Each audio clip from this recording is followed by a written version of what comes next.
आज किष्किंधा कांड का 48वां सर्ग सुनाती हूँ, जिसमें दक्षिण दिशा में गए हुए वानरों का सीता की खोज आरंभ करना है। उधर तार और अंगद के साथ हनुमान जी सहसा सुग्रीव के बताए हुए दक्षिण दिशा के देशों की ओर चले।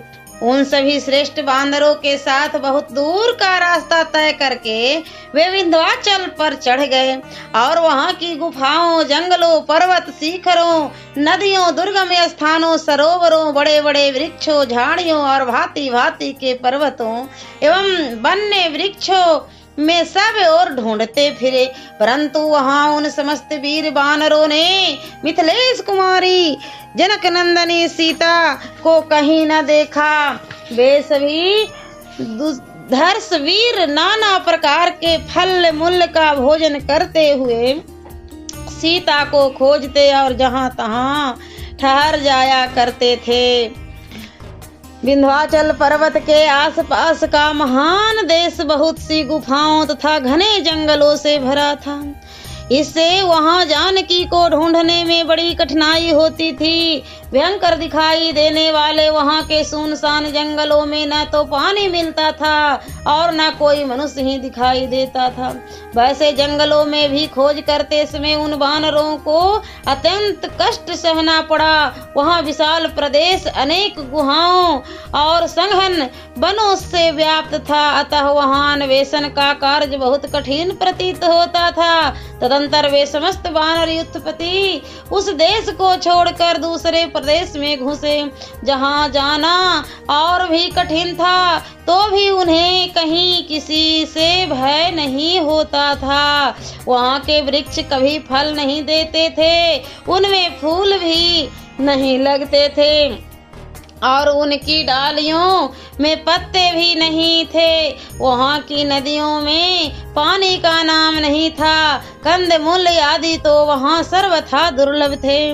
उस प्रदेश में न भैंसे थे, न हिरन और हाथी, न बाघ थे, न पक्षी तथा वन में विचरने वाले अन्य प्राणियों का भी वहां अभाव था। वहां न पेड़ थे, न पौधे, न औषधियां थी, न लता बेले। उस देश की पोखरियों में चिकने पत्ते और खिले हुए फूलों से युक्त कमल भी नहीं थे, इसीलिए वे देखने योग्य थी। न उसमें सुगंध छा रही थी और न ही भौरे ही गुंजार करते थे।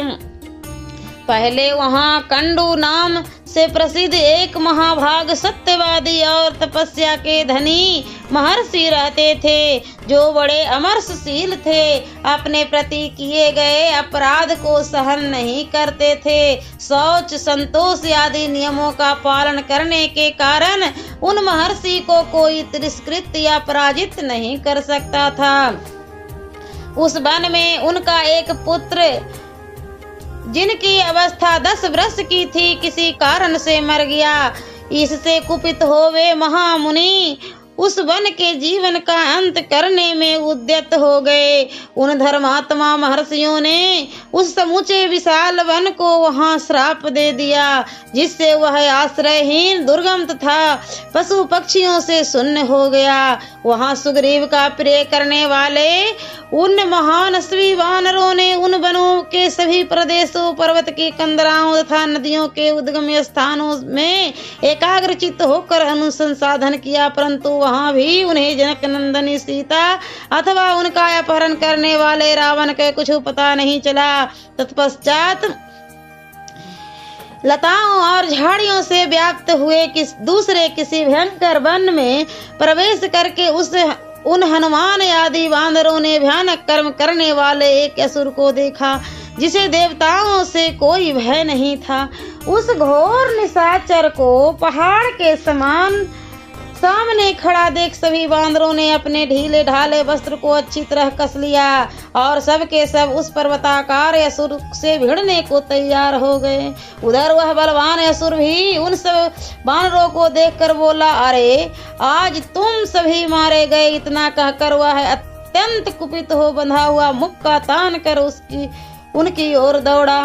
उसे सहसा आक्रमण करते देख बाली पुत्र अंगद ने समझा कि यही रावण है, अतः उन्होंने आगे बढ़कर उसे एक तमाचा जड़ दिया। बाली पुत्र के मारने पर वह असुर मुंह से रक्त वमन करता हुआ फटकर गिरे हुए पहाड़ की भांति पृथ्वी पर जा पड़ा और उसके प्राण पखेरु उड़ गए। तत्पश्चात विजयोल्लास से सुशोभित होने पर वानर प्रायः वहां की सारी पर्वतीय गुफाओं में अनुसंधान करने लगे। जहां वहां के सारे प्रदेश में खोज कर ली गई, तब उन समस्त वानरवासी वानरों ने किसी दूसरी पर्वतीय कंदरा में प्रवेश किया जो पहले की अपेक्षा भी भयानक थी। उसमें भी ढूंढते ढूंढते वे थक गए और निराश होकर निकल आए।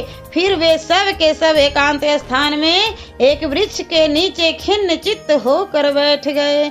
सियावरे रामचंद्र की जय।